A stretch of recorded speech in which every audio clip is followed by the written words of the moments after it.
अस्सलाम वालेकुम स्टूडेंट्स। आज हमने class 10th biology chapter number 1 यानी ह्यूमन डाइजेस्टिव सिस्टम के एक्सरसाइज के एमसीक्यूज एंड शॉर्ट क्वेश्चंस को सॉल्व करना है।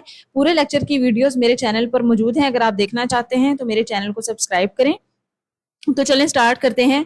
जो इस पहला एमसीक्यूज है वो है the 3 portions of the small intestine in the correct order are. तो जब मैंने आपको पढ़ाया था तो मैंने आपको बताया था, अब वो कह रहे हैं कि जो 3 पोर्शन हैं स्मॉल इंटेस्टाइन के, 3 पार्ट्स हैं, उनका करेक्ट ऑर्डर क्या है, यानी पहले कौन सा आता है बाद में कौन सा आता है, उनका एक स्पेसिफिक ऑर्डर है वो बताएं। तो सबसे पहले ए वाला ऑप्शन देखते हैं, ड्यूडेनम, जेजुनम और इलियम। ये ठीक है ऑप्शन, लेकिन जब हमने एमसीक्यू सॉल्व कर रहे होना है तो हमने बारी बारी सारे ऑप्शंस पढ़ने हैं और उसके बाद हमने टिक करना है। चाहे आपको पहला ठीक भी लगे, आपने टिक नहीं करना, वेट करना है। बी वाला देख लें अगर, तो इन्होंने कहा है कि पहले इलियम आता है फिर ड्यूडेनम और फिर जेजुनम। ये इन्होंने गलत बताया है क्योंकि पहले तो ड्यूडेनम आता है। सी वाले ऑप्शन में पहले कॉलन है। अब देखें कॉलन, सीजम और रेक्टम, ये तो स्मॉल इंटेस्टाइन का पार्ट ही नहीं है, तो इसलिए ये ऑप्शन भी क्रॉस हो गया। अब कह रहा है डी वाला B caecum, colon and rectum है, ये भी जो है लार्ज इंटेस्टाइन के पार्ट्स हैं, तो ये भी ऑप्शन नहीं हो सकता, इसलिए ये भी गलत हो गया। तो ठीक ऑप्शन हमारे पास ए वाला है, option A, duodenum, jejunum and ileum. दूसरा एमसीक्यूज देखें, कहता है the wave like movement of muscles that pushes food through the digestive system, यानी कहता है डाइजेस्टिव सिस्टम के अंदर फूड किस मूवमेंट की वजह से पुश होता है, यानी आगे की तरफ जाता है। तो सबसे पहले देखते हैं ए ऑप्शन, केमिकल डाइजेशन। नहीं, केमिकल डाइजेशन कोई मूवमेंट तो नहीं है ना। उसके बाद बी वाला ऑप्शन मैकेनिकल डाइजेशन है, तो ये भी नहीं हो सकता क्योंकि मैकेनिकल डाइजेशन भी मूवमेंट नहीं है। और पेरिस्टालसिस, पेरिस्टालसिस आपको पता है वेव लाइक मूवमेंट को कहते हैं मसल्स की, जिसकी वजह से खाना आगे पुश करता है, तो ये ऑप्शन करेक्ट है, लेकिन हम डी वाला भी पढ़ेंगे पहले फिर लगाएंगे। डी वाला ऑप्शन है एब्जॉर्प्शन, तो एब्जॉर्प्शन भी कोई मूवमेंट नहीं है वेव्स की, मसल्स की, तो इसलिए हमारा ये करेक्ट होगा C option, peristalsis. Number 3 MCQs है the part of digestive system where no chemical digestion take place. वो कहता है ऐसा डाइजेस्टिव सिस्टम का कौन सा पार्ट है जहां पर केमिकल डाइजेशन नहीं होती। तो वो पार्ट देख लेते हैं हम यहाँ पर। सबसे पहला है ओरल कैविटी। ओरल कैविटी के अंदर आपको पता है थोड़ी बहुत डाइजेशन होती है केमिकली उसके अंदर, क्योंकि सलाइवा के अंदर से अमाइलेज जो है वो रिलीज होता है। बी है एसोफेगस। एसोफेगस के अंदर आपको पता है डाइजेशन नहीं होती, सिर्फ जो है ये मूव करके जाता है खाना नीचे। सी वाला ऑप्शन अगर देखें तो स्टमक, स्टमक के अंदर तो आपको पता है टोटली जो है वो केमिकल ही डाइजेशन होती है, तो स्टमक भी नहीं हो सकता इसका ऑप्शन। उसके बाद डिडनम है, तो डिडनम भी इसका ऑप्शन नहीं हो सकता। तो ज्यादा ऑप्शन कौन सा लग रहा है इसका, एसोफेगस। तो क्योंकि एसोफेगस में केमिकली डाइजेशन नहीं होती, इसमें सिर्फ खाना मूव करके नीचे की तरफ जाता है।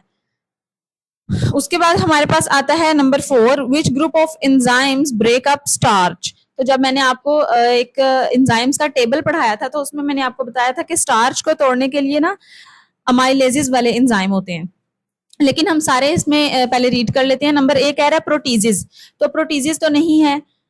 लाइपेज, लाइपेज भी नहीं है क्योंकि ये लिपिड्स को तोड़ता है। अमाइलेज है लेकिन हम वेट करेंगे, अगला हम ऑप्शन पढ़ लेंगे। डी वाला क्या है, पेप्सिन, तो पेप्सिन भी जो है आपको पता प्रोटीन को तोड़ता है, इसलिए ये भी नहीं हो सकता। तो सी ऑप्शन हमारे पास करेक्ट है, अमाइलेज जो एंजाइम है ये स्टार्च को तोड़ते हैं। नंबर 5 एमसीक्यूज है the pancreas produce digestive enzymes and release them into. वो कहता है कि पैंक्रियाज जो भी डाइजेस्टिव एंजाइम रिलीज करता है, प्रोड्यूस करता है, उसको कहाँ पर रिलीज करता है, तो वो उसको कहता है क्या उसको कॉलन में रिलीज करता है। तो कॉलन आपको पता है लार्ज इंटेस्टाइन का पार्ट है, कॉलन में तो नहीं कर सकता। बी ऑप्शन है गॉल ब्लैडर, गॉल ब्लैडर में भी नहीं कर सकता क्योंकि गॉल ब्लैडर तो खुद एक अलग से ऑर्गन है, वो खुद बाइल रिलीज करता है। लीवर के अंदर भी नहीं कर सकता क्योंकि लीवर तो डाइजेशन प्रॉपरली उस तरह से नहीं करवाता, लीवर के अंदर तो खाना होता ही नहीं है, तो ये रिलीज करता है ड्यूडेनम के अंदर जो स्मॉल इंटेस्टाइन का पहला पार्ट है, तो ये डी ऑप्शन इसका करेक्ट होगा। उसके बाद नंबर 6 वाला एमसीक्यूज है इन स्टमक, कहता है स्टमक के अंदर जो पेप्सिनोजिन एंजाइम है वो कन्वर्ट हो जाता है पेप्सिन में, किसकी वजह से, बाय द एक्शन ऑफ, क्या बाइल सॉल्ट्स की वजह से होता है, नहीं, बाइल सॉल्ट्स तो बाइल के अंदर होते हैं, बाइल स्टमक के अंदर तो होता ही नहीं है, बाइल तो लीवर के अंदर होता है, इसलिए ये ऑप्शन गलत है। बी ऑप्शन है हार्मोन्स, तो हार्मोन्स की वजह से भी नहीं होता क्योंकि ये तो खुद एक हार्मोन है, मतलब एक खुद एंजाइम है, ये तो हार्मोन्स इसको किस तरह एक्टिवेट कर सकते हैं, नहीं, इसको तो किसी एंजाइम ने आके एक्टिवेट करना है, तो हार्मोन्स भी नहीं हो सकते। नंबर सी है HCl हाइड्रोक्लोरिक एसिड, तो ये ऑप्शन हमें ठीक लग रहा है, लेकिन हम पहले डी वाला पढ़ेंगे। डी है जी बाइकार्बोनेट।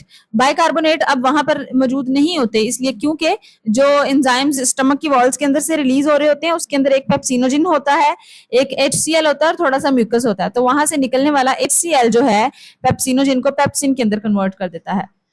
उसके बाद नंबर 7 है in which part are the carbohydrates lipids and protein digested. वो कहता है कौन से पार्ट के अंदर कार्बोहाइड्रेट लिपिड्स और प्रोटीन जो है वो प्रॉपर्ली डाइजेस्ट होती हैं। तो आपको पता है ओरल कैविटी के अंदर तो नहीं हो सकती, क्योंकि ओरल कैविटी के अंदर तो हम खाने को थोड़ा सा चबा के जो है वो नीचे सिर्फ भेजते हैं। बी ऑप्शन है स्टमक। स्टमक के अंदर प्रॉपर्ली डाइजेशन होती है खाने की, लेकिन हम आगे वाले जो है अभी पार्ट्स जो है वो पढ़ लेंगे, केमिकली डाइजेशन होती है। लेकिन स्टमक के अंदर भी पार्शियल होती है, क्योंकि आपने पढ़ा होगा कि इसके अंदर सिर्फ वो जो है ना प्रोटीन्स इसके अंदर टूटती हैं, लिपिड्स नहीं टूटते। और स्मॉल इंटेस्टाइन के अंदर जाके कार्बोहाइड्रेट लिपिड्स और प्रोटीन तीनों चीजें टूटती हैं, क्योंकि स्मॉल इंटेस्टाइन के अंदर जब बाइल आता है, बाइल रिलीज होता है, तो वहां पर लिपिड्स को ये तोड़ता है। उसके बाद है लार्ज इंटेस्टाइन के अंदर आपको पता है सिर्फ एब्जॉर्प्शन होती है, डाइजेशन नहीं होती, तो ये सारी की सारी डाइजेशन स्मॉल इंटेस्टाइन के अंदर होती है, इसलिए C option is the correct option.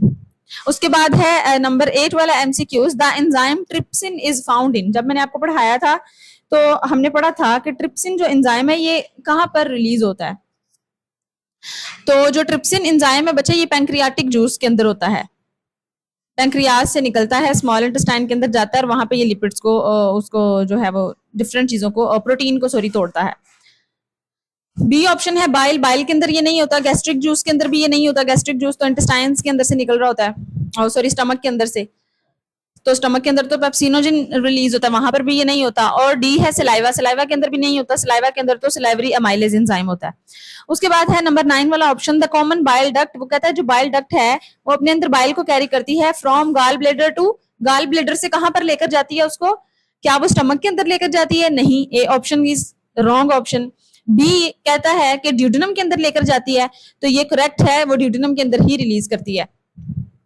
उसके बाद कहता है कॉलन के अंदर भी नहीं लेकर जाती, पैंक्रियाज के अंदर भी नहीं जाती, तो वो कहां जाती है, बी ऑप्शन ड्यूडेनम के अंदर जाकर रिलीज होती है।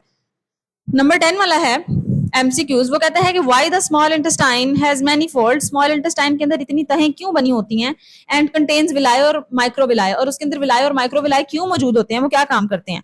तो यहाँ पर हम पढ़ लेते हैं। पहला ऑप्शन है जी, कहता है to slow down the passage of food. क्या खाने को स्लोली गुजारने के लिए होता है, नहीं, ये ऑप्शन भी गलत है। बी ऑप्शन है, कहता है कि फूड की एब्जॉर्प्शन करवाता है, ये ऑप्शन हमें थोड़ा बहुत ठीक लग रहा है, क्योंकि विलाय का काम क्या था, मैंने आपको बताया था कि उसके छोटे छोटे जो विलाय का स्ट्रक्चर होता है ना, उसके अंदर ब्लड कैपिलरीज होती है, वहां पर खाने ने एब्जॉर्ब होना होता है। उसके बाद कहता है to prevent the back flow of chyme, यानी काइम को वापस जाने से रोकती है, नहीं, काइम को वापस जाने से कौन रोकता है, आपको पता है, वो जो होता है स्फिंक्टर होता है स्टमक का, पाइलोरिक स्फिंक्टर, वो रोकता है, इसलिए विलाय और माइक्रोविलाय तो नहीं रोक सकती।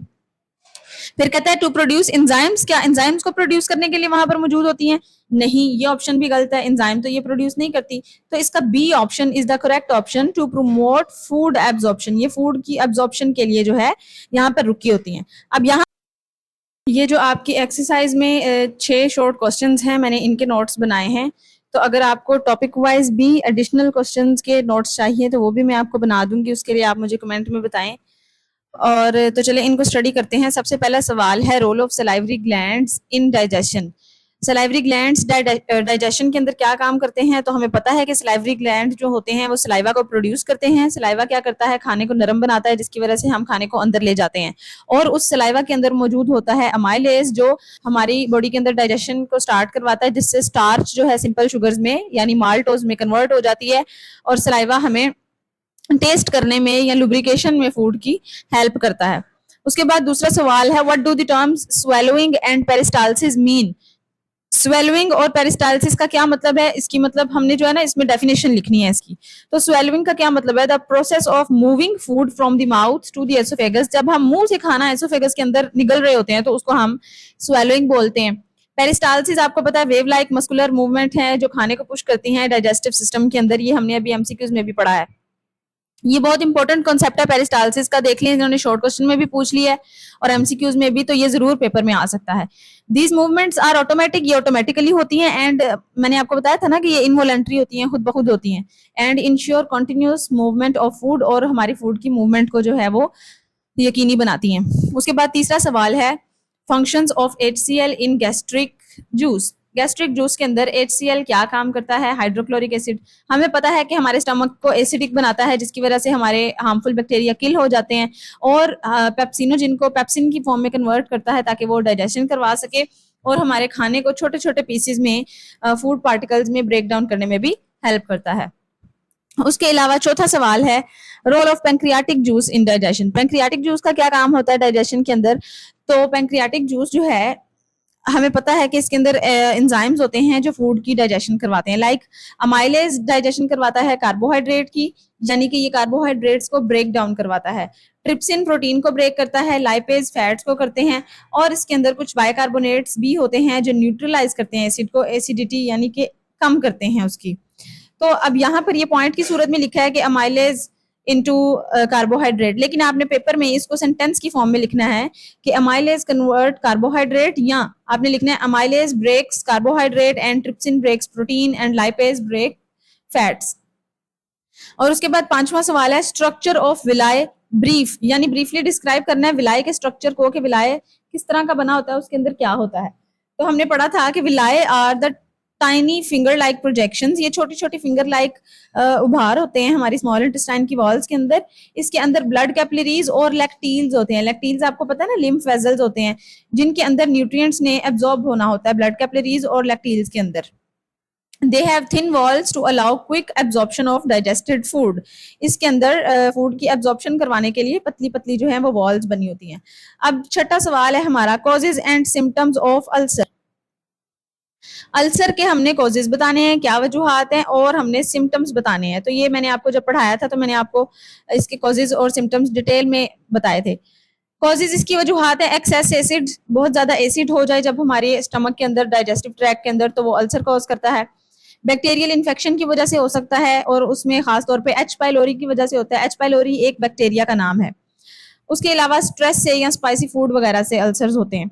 इसके सिम्टम क्या है? स्टमक में पेन होती है, बर्निंग यानी कि जलन फील होती है, नोजिया यानी दिल खराब होता है और वॉमिटिंग उल्टी वगैरह आती है, ब्लीडिंग भी हो सकती है हमारी वॉमिटिंग के साथ, वेट लूज भी हो सकता है, और भी एक दो सिम्टम्स हैं लेकिन यहाँ पर इन्होंने ये बताए हैं। तो अगर आपको बाकी भी नोट्स चाहिए या एमसीक्यूज, आपको एडिशनल नोट्स और एमसीक्यूज चाहिए तो मुझे कमेंट में बताएं, मैं वो भी आपको हर चैप्टर के बना के दूंगी जब आपके पेपर्स जो है वो नजदीक आएंगे। तो मेरे चैनल को सब्सक्राइब करें, लाइक करें और शेयर करें अपने दोस्तों के साथ। अल्लाह हाफिज।